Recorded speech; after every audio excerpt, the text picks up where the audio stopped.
GeogAtoZ supporting the National Festival of Fieldwork from the Geographical Association. We hope you can join in.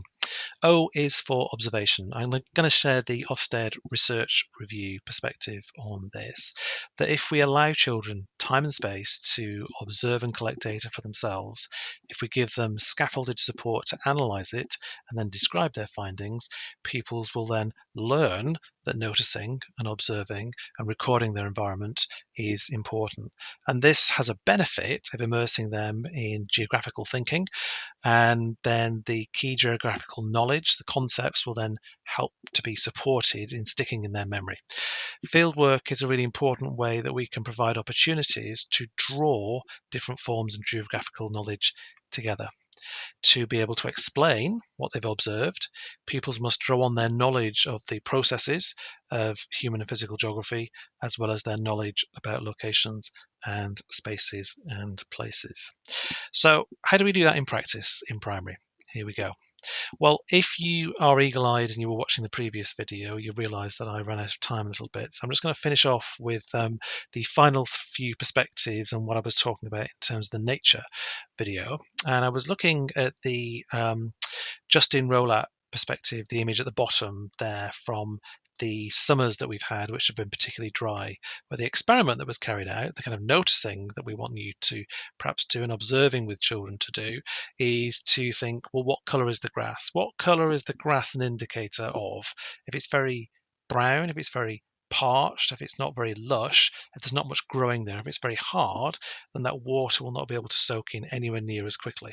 And that is a really useful activity to do, to allow the children to find different spaces, perhaps find different spaces under trees in the middle of a field where it's particularly parched and still particularly green, and just see about the infiltration rate of that water. How quickly will that soak into the ground? Because that's a real issue that we need to consider.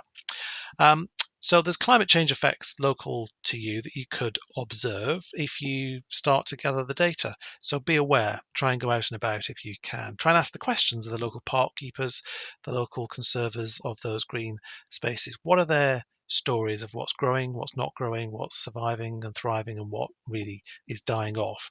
Are they planting different climate change trees to try and make sure that they can survive, because maybe some of the native trees are not so hardy, and maybe we're planting other sorts of trees compared to ones we might have planted before. So ask the questions, look online. There'll be ample information online. There'll be local groups that you can connect to that can help support you with that.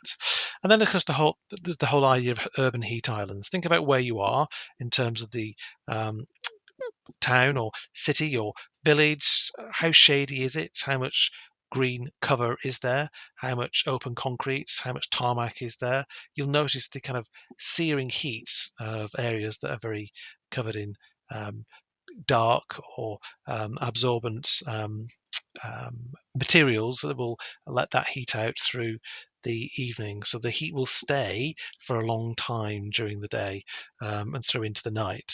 Whereas in other places where there's shade, that will be far better at kind of protecting those surfaces from heating up so much and releasing that heat in the later parts of the day. So when is the hottest part of the day? It's a really useful part to consider. And what do we notice about that? Is it hotter in the morning? Is it hotter in the lunchtime? Or is it hotter later on in the day? It's not necessarily all about 12 noon. It's all about that heat being released later in the day based on the different surfaces that we have. So really teach them about the different surfaces. And there are things you can find online that will show you how very varied, even in a park area that you might be in, the different temperatures might be. So go off and do some temperature searching if you perhaps can. And then the final things in terms of this kind of nature noticing perspective is the loss of green space. Think about areas that have been eroded, think about areas that have been changed, think about how those trees are thriving in those particular locations. You can see an image there that I've taken in a car park near to me where you can really see the mud has just been washed away by the rain, by the cars going over it, by human beings as well. You can see where the road used to be, but actually the road has been extended, if you like. So there's the encroachment factor of heavy vehicles going backwards and forwards that we perhaps don't want. We perhaps need to fence these places off. We perhaps need to save a little bit more for nature in this particular example. And then you need to do a bit of research about your local area and think about, well, what species are growing there? I've mentioned perhaps more climate resistant trees, but are there invasive plants that perhaps don't belong in the UK? And there's lots of clearance of those in waterways and in local parks as well. There's certainly some bashing of the rhododendron that goes on because that's a very sprawling non-native species that's been here for over 100 years, but it is something that might look very pretty and beautiful. And certainly in the previous video I've shown some images of that, but actually there are challenges there for the fact that it just take over. So where are those invasive plants that just take over? Are you aware of those? Can you name them? Can you spot them in your local area? Are there signs that denote what's happening to those? So then there's ideas about tree damage, and then there's the ideas of lack of natural habitats. Are there lots of logs that are being left there? That's certainly a change over the last 10, 15, 20 years. The fact that we don't take broken or damaged trees away from spaces, we perhaps use them to form natural barriers to stop parking, and we allow them to rot and provide habitats for some of the rarer species like the stag beetle, certainly in parts of South London. That's a really important creature that needs to be protected, and we need to provide the spaces, reintroduce the spaces for those particular creatures. So I'm just going to play now a short video. The whole point about this video today is all about observing, and we talk a lot about using Street View. We talk about the importance of that, but of course it's from the street, and you might have a park or an urban woodland a little bit like this, and you maybe just need to do what I've done here, is just take your device, go for a walk with it. Don't worry that it's a bit rough and ready. Don't worry that it's a video that maybe has some glitches to it. But if you can hear the background noise, you can hear there some of the bird life. You can hear some of the different features of this. There's traffic nearby. You may be able to hear the river just by the side there. But this is an opportunity for you to get children, perhaps before the field trip actually occurs, to walk alongside with you, to prepare them perhaps in terms of risk assessment for this local walk, but actually to get them naming some of these things. Have they ever heard of cow parsley before?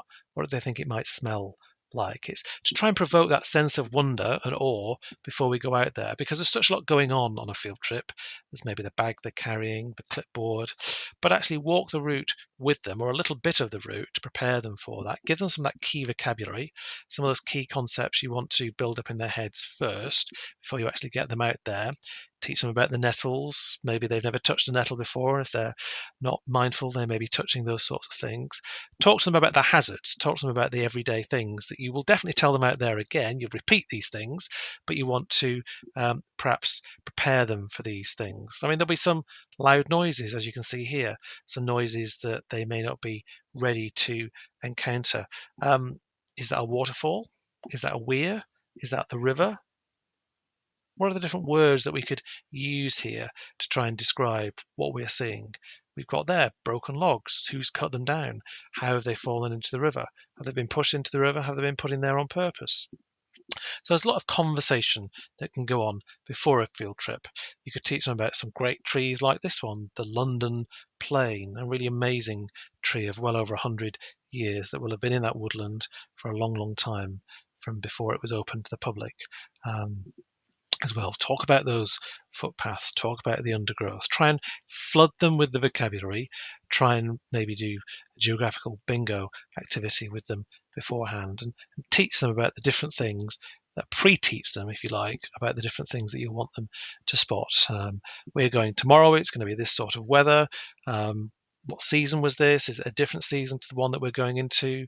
How is this river being controlled and curtailed? So there's a lot that you could get into in terms of just taking them on this virtual walk before you go out, just giving them this sense of place, this sense of the destination that you're going into, which could really help all learners. There will be some learners that will really benefit from this pre-teaching, from this opportunity to see this space, opportunity to learn about certain things that they'll learn about there. Is that going to be still there today? What is it?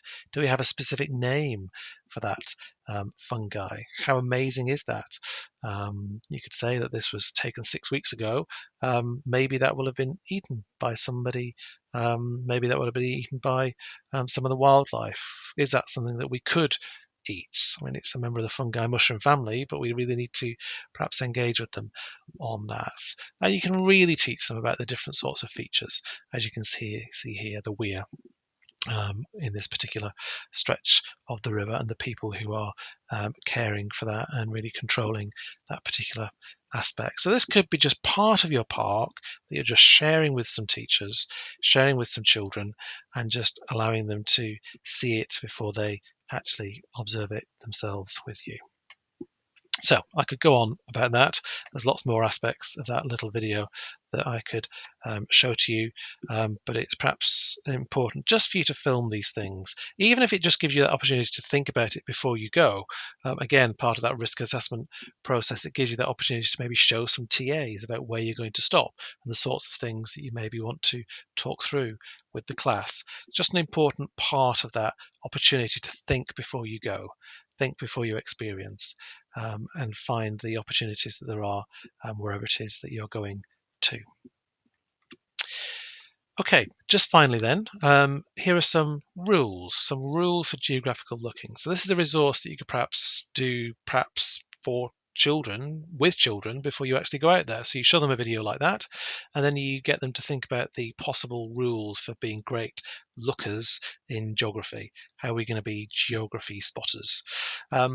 First of all, we need to remind ourselves to be calm and still, because the nature will only come out if we are quieter.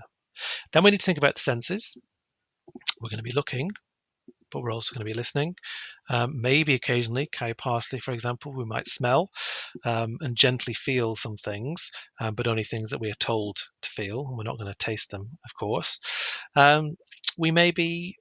We'll hide away somewhere. Maybe we'll go in a bird hide. Maybe we'll stay on the path. We'll stay in the designated zones because that will help protect the birds and plants. But we should stay alert. You never know what we will come across in the real world. We should perhaps do something on a clipboard to tally, to note down, or to draw. We need to capture what we see. We may end up, as Ofsted suggests, that we will value it more off the back of that. Maybe we'll take some extra equipment as well, maybe a data logger, but also some binoculars or a magnifying glass. We can look closely there, but not too close. And finally, we need to be aware of what we're taking with us. And if we're taking our lunch, we need to take our litter home and clear up. And then we need to say, well, what's the purpose of gathering this data? What's the purpose of all this geographical looking? We're going to do something with it. We're going to write a poem. We're going to write some longer sentences. We're going to do a sketch map when we come back. We're going to do something based on what we've observed. So give them a real purpose to this field trip. We're going to try and answer a question, whatever that question is, and then we're going to try and go out and about and then come back and answer that question. Tomorrow, we're looking at place. So place knowledge is coming next.